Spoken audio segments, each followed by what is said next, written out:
जिनके आखिरी उंगली के नाखून का भी ऑपरेशन नहीं हुआ, वो आपको बाईपास कराने के लिए हॉस्पिटल का सजेशन देने आ जाएंगे। ये होते हैं रायचंद। सुनिएगा, आनंद लीजिएगा और ऑब्जर्वेशन देखिएगा। दांतों से नाखून काटने का, छोटों को जबरदस्ती डांटने का, पैसे वालों को गाली बकने का, मूंगफली के ठेले से मूंगफली चखने का, कुर्सी पे बैठ के कान में पेन डालने का और रोडवेज की बस की सीट में से स्पंज निकालने का। मजा ही कुछ और है, मजा ही कुछ और है। एक ही खूंटी पे ढेर सारे कपड़े टांगने का, साइकोलॉजी है। एक ही खूंटी पे ढेर सारे कपड़े टांगने का, नए साल पे दुकानदार से कैलेंडर मांगने का, ये एक शौक होता है। क्यों सेठ जी, इस बार कैलेंडर वैलेंडर नहीं आए क्या? मैंने कहा तेरे घर में जगह तो है नहीं टांगने की, क्या भाभी की चोटी पे टांगेगा कैलेंडर? पर आदमी मांगता जरूर है, फोकट की डायरी और कैलेंडर मांगने का। एक ही खूंटी पे ढेर सारे कपड़े टांगने का, नए साल पे दुकानदार से कैलेंडर मांगने का, चलती रेल में चढ़ने का, दूसरों की चिट्ठियां पढ़ने का, मांगे हुए स्कूटर को तेज भगाने का और खुद को नींद नहीं आने पे पत्नी को जबरदस्ती जगाने का।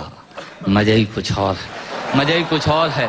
चोरी से फल फूल तोड़ने का, खराब ट्यूबलाइट और मटकों को फोड़ने का, पड़ोसन को घूर घूर के देखने का। भैया ऐसे खुश हो रहे हैं जैसे उनका चरित्र चित्रण हो रहा है।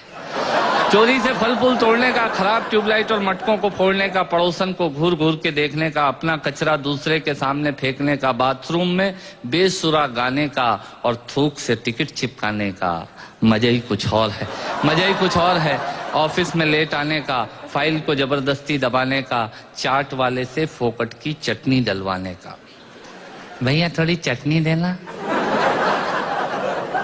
ऑफिस में लेट आने का, फाइल को जबरदस्ती दबाने का, चाट वाले से फोकट की चटनी डलवाने का, बारात में प्रेस किए हुए कपड़ों पे फिर से प्रेस करवाने का, ससुराल में साले से पान मंगाने का और साली की पीठ पे धोल जमाने का।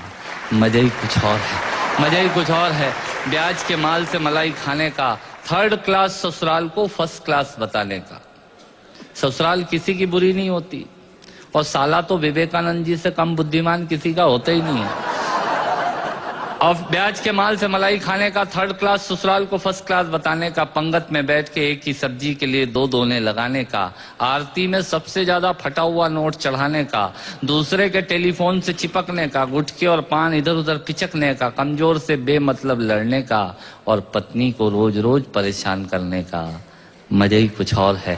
मित्रों, श्रोताओं को भी कविता सुनाने का मजा ही कुछ और होता है, पर मन मेरा उस वक्त रोता है जब मजे के लिए शब्द अपने अर्थ खो जाते हैं और कुछ श्रोता तो बैठे बैठे ही सो जाते हैं, और कुछ श्रोता तो बैठे बैठे ही सो जाते हैं। यदि आप जीवित और जागृत हैं तो प्रमाण बताइए। कविता खत्म करता हूँ, तालियां बजाइए।